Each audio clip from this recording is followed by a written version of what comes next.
cá kì. Giờ anh đi đâu? Nó tự nhớ.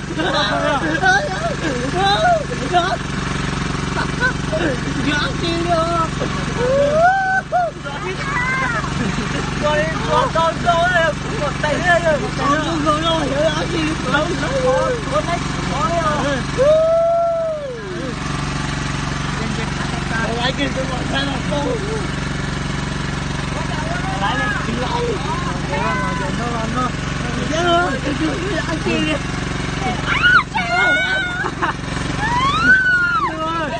Có gì cô có đánh đỏ gần nó thôi.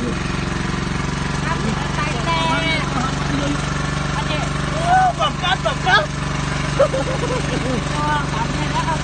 đó kìa. Không cùng. Chết chỗ nó vào phải mũi ơi. Ô. Mẹ cả ăn cái giá nhiều. Tụi nó thằng tới tụi nó. Cá đó tụi nó. Thằng cá đấy. Con tụi nó. Thằng cá. Nó khai tao rồi, nó ra rồi. Không chịu gì.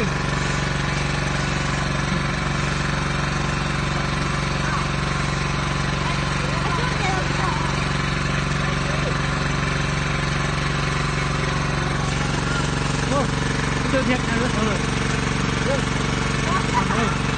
Wow. Có tao trả đi chắc phải thay đi chứ không?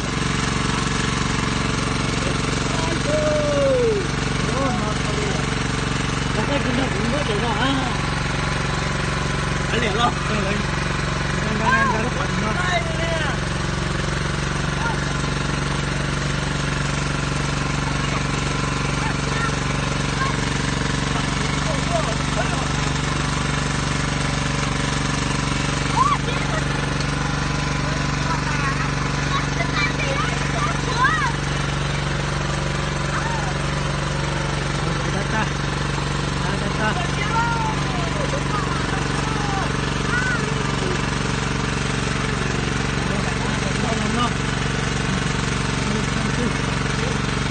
Ô, đây là lót đấy không?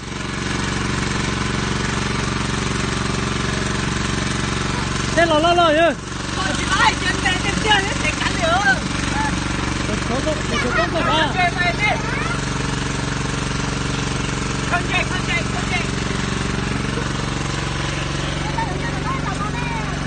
Dạ. Tôi chưa có lại cả chị chọn nữa.